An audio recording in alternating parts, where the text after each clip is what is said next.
اللہ تعالیٰ نے عام طور پر انسانوں کو دو مختلف مزاجوں پر بنایا ہے،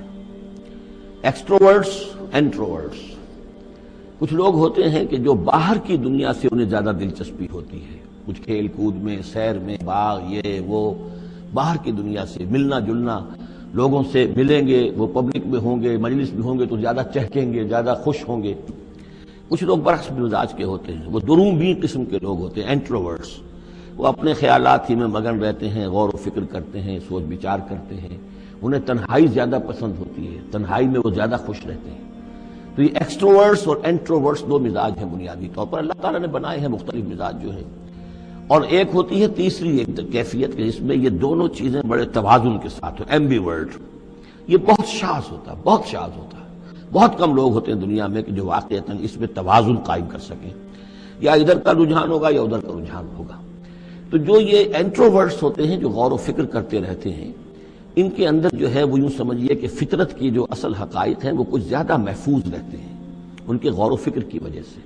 پھر وہ کائنات کے بارے میں بھی سوچتے ہیں تو اس کائنات کی تمام آیات الہیہ بھی گویا کہ ان سے ہم کلام ہوتی ہیں، اشارے کرتی ہیں۔ یہ وہ لوگ ہوتے ہیں کہ جن تک گویا کہ وہ حقائق از خود روشن ہو چکے ہوتے ہیں ان تک، کہ جیسے ہم نے سورہ فاتحہ پڑھتے ہوئے کہا کہ کچھ لوگ ہوتے ہیں اپنی فطرت سلیمہ اور عقل سلیم کی رہنمائی میں یہاں تک تو پہنچ گئے کہ اللہ کو پہچان لیا، آخرت کو پہچان لیا، یہ بھی سمجھ لیا کہ اللہ ہی کی بندگی کرنی چاہیے، کیسے کریں یہ پتہ نہیں،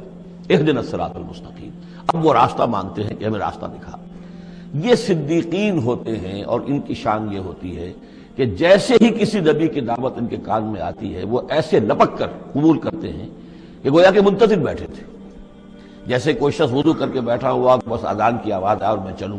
اتنا ہی ہوتا ہے۔ اسی لیے حضور نے فرمایا ابو بکر رضی اللہ تعالیٰ عنہ کے بارے میں کہ میں نے جس کے سامنے بھی ایمان کی دعوت پیش کی اس نے کچھ نہ کچھ توقف ضرور کیا، سوائے ابو بکر کے ایک لحظے کا توقف نہیں کیا، گویا کہ وہ تو تیار بیٹھے ہوئے تھے۔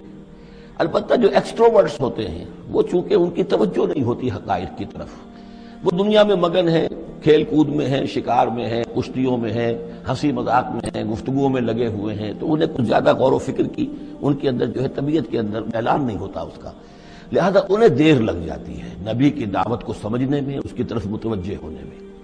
لیکن یہ ہے کہ جب ان کا توجہ ہو جاتی ہوتی بھی عام طور پہ جذباتی انداز میں ہوتی ہے،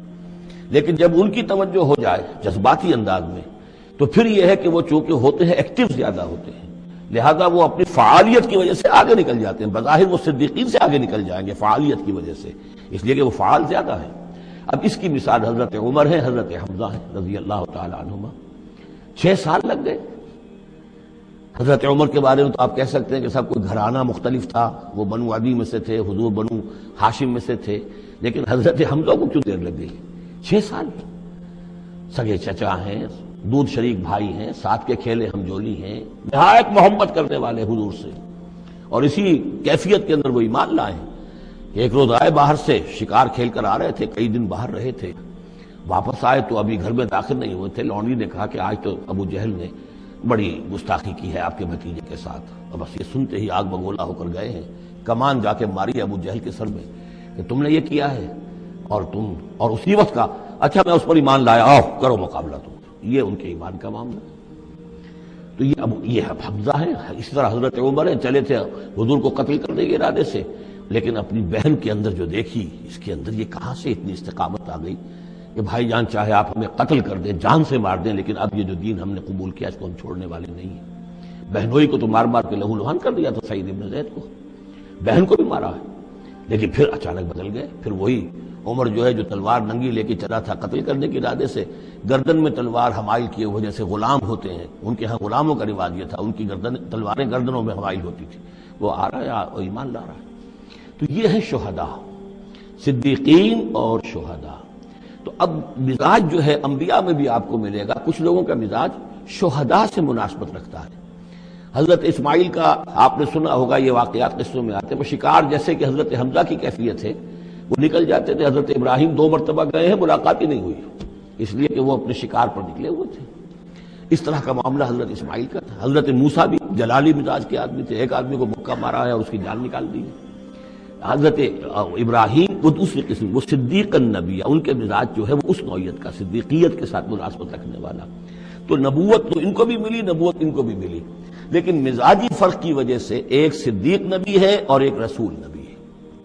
اس لیے کہ رسول کے ساتھ جو لفظ مناسبت رکھتا ہے وہ شہادت ہے۔ تمام رسول شاہد بنا کر بھیجے گئے ہیں۔ یہ جو کار رسالت ہے، تبلیغ اور اتمام حجت، اس کے اندر تو عمل کا پہلو زیادہ ہے، اور اس میں پھر شہداء زیادہ نمایاں ہوتے ہیں، تو رسولوں کے لیے تو ہے ہی یہ،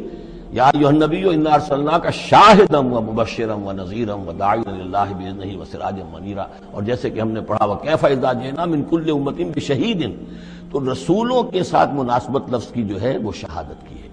تو گویا کہ شہداء کا مزاج رکھنے والے جو نبی ملے وہ رسول النبی ہیں، اور صدیقیت کا مزاج رکھنے والے جن کو نبوت مل گئی وہ صدیق نبی ہیں۔ تو حضرت ابراہیم انہ کان صدیقا نبیا، وہ تو ہم پڑھ چکے تھے، اب آگے چلیے۔ ابھی اس موضوع پر مزید گفتگو سورہ حدید میں چل کر ہوگی۔ اولئک ھم الصدیقون والشہداء عند ربہم، اس کے جو دوسرے رکوع کے آخر میں یہ آیت آئی ہے، تو وہاں جا کر انشاءاللہ اس کے سلسلے میں مزید کچھ گفتگو